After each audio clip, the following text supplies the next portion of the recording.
Our final segment here on Offside Sports, we're brought to you by Turtle Box Audio. Live free, listen louder. Find their amazing lineup of outdoor Bluetooth speakers at turtleboxaudio.com. A big thank you to Paul Teron, everybody at 84 Lumber in No Time Mesa, California, who supplied us with the building materials for our brand new set. Reach out to Paul for all your building questions and needs at paul.teron at 84lumber.com. All right, it is now time to hear what some of the big stories of the week are. It's the gist of the show. It's the GOTS, presented by Synergy Med Spa, San Diego. 2 locations to serve you. Find the spa nearest you by following them on Instagram at Synergy Med Spa. When are we all going to go there and get like our stuff done or whatever? They do a lot of stuff for men too. Just women. Not that I need it, but CJ and Dave. They have such great skin care. It's incredible. I'll take all of you. All right, what are people talking about today or this week in the sports world, Allison? Okay, my first touchdown goes to the Giants' Dexter Lawrence for his interception against the Chargers yesterday. Ran it back 37 yards to set up the score. Yep. That won the game. He, a few weeks back dropped an interception against the Cowboys. And so I love the story of him sort of redeeming himself. I love the metaphor that football is for life. You can mess up, fall down, beat yourself up, but get back up, redeem yourself. Sexy Dexy. Yeah, I thought it was just great to see. And so I love that. For him and for his team. A pivotal play, but we know what his teammates were saying him into the locker room after the game. Dude, you couldn't get one more yard. You couldn't, you couldn't score a touchdown. All you got was the friggin' interception. Big play, though. Good for him. Big for him. Thrilled. Defensive lineman's dream. Yeah. Okay, my second touchdown is baseball related. And you'll all roll your eyeballs at me, and that's okay. It is for the San Diego Padres fan. Oh my God. Everything is his.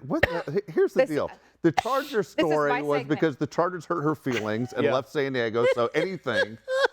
I mean, you want to give credit to the guy selling popcorn in the Meadowlands? How he fed 25,000 people. This is jealous of what? This is for the San Diego Padres fans. Let me finish.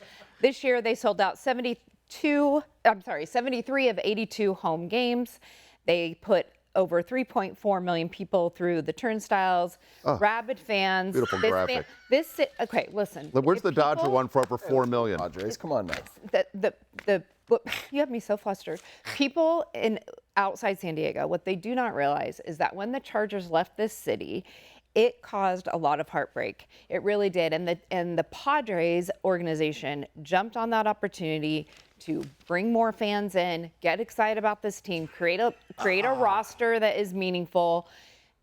Come on, none of that is disputed. That is all fact.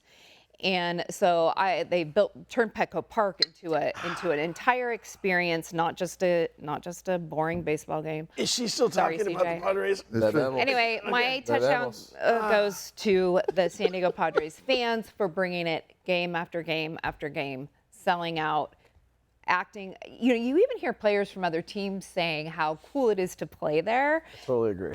Thank you, because it's fun, and they're you know how many baseball players sit and play in empty stadiums. So for them to come to San Diego in a stadium full, the propaganda on this show is insane. Okay, all right. If you aren't from San Diego, rebuttal. If you aren't from San Diego and you come to San Diego, I go visit Petco Park. In all seriousness, it's the greatest outdoor bar in the country. And also, when you get a chance, go visit the trophy case. There's nothing in there. There's nothing in there. Oh my God. Okay. The talk we give to a team that's never won anything. And it's been around for 56 seasons. It was a good touchdown, and you all can just. Oh my goodness. Dodgers, Padres. Okay. See what happens. Yeah. We know what happened. It's the same story every year. The Dodgers We're not even going to have to play the Dodgers. They're going to get beat by the Phillies. Okay. My flag. Oh boy. This is a longer conversation. Okay. Put on yourself this time. Sorry. Me? don't love you anymore. Okay. That's why CJ's between us. She can hit you. My flag is this is golf related. My flag is going to the PGA of America, who needs a new PR team that specializes in crisis media. Yeah. The Ryder Cup was a disaster from top to bottom, and here is why. First of all, they shaved the rough down to nothing at Bethpage Black, which is one of the notoriously most difficult public courses to play on. Sure. They shaved that down to nothing, making it far less challenging. I don't know if they thought that would give them an edge. Their captain, Keegan Bradley, was a disaster. The fact that a T announcer stood up and encouraged fans to chant "F you, Rory," about Rory McIlroy. Yeah. Fans throwing drinks at Rory McIlroy's wife that hit her in the head. Fans were obnoxious. It was an embarrassment the way people behaved, and I think you see it a lot across sports now. The fights that happen in stadiums. Still can't tell who threw that, by the way. It was Costa. It was Mike. He was there. It was a total Mike move. But the fans that are thirsty. The fights that are happening in stadiums and arenas everywhere. Yeah. I just think fans, I kind of feel like it's a little bit social media driven. People got so bold to say things on social media against people they don't like. And now they're carrying it out in real life. And I just thought it was a little bit of an embarrassment and a stain on the PGA of America. The way there were so many things that went wrong in the way they handled all of this Ryder Cup. And I think it was a bad look for America. Listen, it was also in the state of New York. You know how New Yorkers are. Just saying. People came from all over the country to go. Yeah, it was an ugly look. I know a lot of people that were there. Even though the United States made kind of a charge at the end, the European Ryder Cup team kicked our asses from the get-go on the Ryder Cup, and yeah, it was. Did you see how when Victor Hovland withdrew, they halved the match? Yeah, that's such a crap rule that they have. Victor Hovland for the European withdrew because he slept wrong in his neck, and there's some archaic rule within the Ryder Cup rules that the match gets halved, and it's like, wait a second, Why don't what? they just have all the matches, and then they would have won? Yeah, exactly. Everyone's neck hurts for the Europeans. What? Whatever. Can't show up, you lose. Yeah, pretty much. All right, what are we going to bet on this week? The bet of the show is presented by our friends at Owner's Box Daily Fantasy Sports. Sign up today at ownersbox.com. Secure and fast withdrawals, industry-leading rewards, and maybe the most important thing, amazing in-house user support. I know, because the very first time I started using Owner's Box, I'm an idiot, and I didn't know what I was doing. A human being got back to me like within 5 minutes and said, "Hey, moron, this is how you do it." They didn't call me moron, they called me Mike. But I'm telling you, that's what really sets them apart from everybody else. All at your fingertips. Click on ownersbox.com and start playing today. And then CJ Stubbs walks in today and tells me that one of the founders of Owner's Box is like one of his best friends. Wow. Man, Isn't that crazy? Sandy Plaschkes. Sandy, we Yeah. need to talk, brother. We need to have you on the show. Talk about running a daily fantasy platform.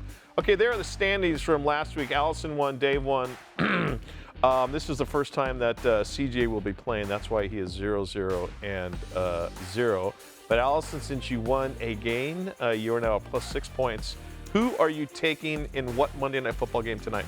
The Miami Jets game, I am taking Miami's Devon Achane Nailed it. to have more than 55.5 rushing yards. Okay. The Dolphins win this game, right? I think the Dolphins win this game. Yeah. I think this is a terrible game to put on television. Yep. But I think the Dolphins win this You game. just can't flex them out yet. No. Yeah. This could end in a 0-0 tie. All right, Dave Palais, who are you going with? You won last week. Trying to make it two I'm in on a a row. little bit of a run right now. I'm going Alabama. We didn't mention on the show. It's weird Allison didn't come up on this one, but Alabama had a huge win against Georgia, and we're going to go with a former Alabama star, Jalen Waddle. Do a little Waddle House right here. Over 49.5 receiving yards today against the Jets, and I like to hopefully Tua and him, they hook up and they do a good job. All right, Hopefully CJ. Tua knows he's playing the game. There you go. CJ Stubbs, very first time. What is your bet of the show this week? My bet of the show is in that Bengals-Broncos game. I'm going to rely on Jake Browning to sling the pill a little bit tonight. Sure. And give it to T. Higgins. T hasn't had a great game in a couple games, and I just like this spot for T to get back on track. Okay. My bet is I'm going to go back down to South Florida in the Jets-Miami game. I'm going to go with Justin Fields. Coming off of the concussion, I don't think they want him running the ball, so I think that he'll be less than 46.5 yards as far as rushing is concerned. Again, ownersbox.com. That's where we go to play daily fantasy. That's where you should go as well. As we put a lid on this episode of Offside Sports, massive thank you to everybody here at the Loft 100 Studios for making this show possible. Thanks to Turtle Box Audio, Municipal Clothing, Babemos Tequila, Chase the Sun at WeDrinkTequila.com, 84 Lumber for the support and partnership, and of course Turf & Sons for the surface of our brand new stage. Click on turfandsons.com today. Most of all, thanks to you for hanging out with us yet again. For Dave Palais, Allison Ratzlaff, and CJ Stubbs, feels so good to say, I'm Mike Costa. We'll see you next time.